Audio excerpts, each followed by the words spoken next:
নমস্কার। আজকের চাটা খেয়েছেন তো? সকাল বিকেল বাঙালির কিন্তু চা ছাড়া চলে না। দিনে আরও কয়েকবার হলে ভালোই হয়। তো এখন সকাল হতেই আমাদের মনটা চা চা করতে শুরু করে দেয়, না হলে শরীরটা ছাড়ে না। তবে চা যে খাচ্ছেন রোজ, তা কি আপনার কোনো উপকারে আসছে না অপকার করছে, সেটা তো জেনে খাওয়া উচিত। তো এখন এটা নিয়ে আলোচনা করার আগে একটা ছোট্ট তথ্য জানিয়ে রাখি, সেটা হচ্ছে 1750 সালের আগে কিন্তু চা আমাদের দেশে খাওয়ার প্রচলন ছিল না। ইংরেজরা এটা ইন্ট্রোডিউস করেছিল, ভালো কথা।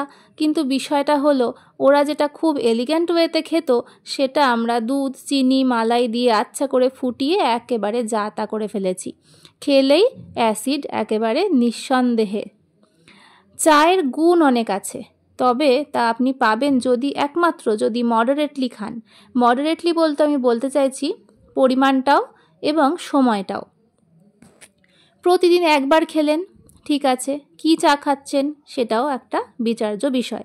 কখন খাবেন সেটাও প্রশ্ন, কারণ যখন তখন খেলে লাভের চেয়ে ক্ষতি বেশি হবে। যেমন খাওয়ার পরে চা খেলে রক্তে আয়রন শোষণ হতে পারবে না, তাহলে আপনি দিনের পর দিন এইভাবে খেতে থাকলে আয়রন ডেফিসিয়েন্সিতে ভুগবেন। চায়ে থাকে ক্যাফেইন। দিনের পর দিন যদি আপনি রাতের দিকে চা খান, আপনি ইনসমনিয়ায় ভুগতেই পারেন, অ্যাংজাইটি বেড়ে যেতে পারে, রেস্টলেসনেস বাড়তে পারে।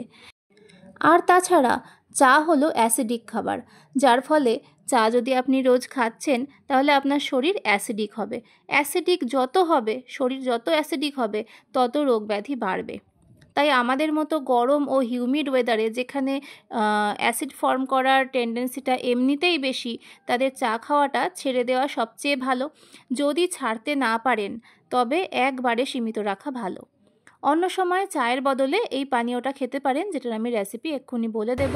2 কাপ জলে 4টে তুলসী পাতা, একটা লবঙ্গ, 1 টুকরো আদা থেতো করে, একটা গোলমরিচ, অল্প একটু জোয়ান ও 1 টুকরো মিছরি ফেলে 1 কাপ বানিয়ে খান। এতে চায়ের আমেজটা একটু পাবেন আর ক্ষতি হবে না। এই যে পানীয়টা আমি বললাম, এতে আপনার ইমিউনিটিও বুস্ট হবে। খেয়ে দেখবেন, সুস্থ থাকুন, ফ্যামিলিকে সুস্থ রাখুন। নমস্কার।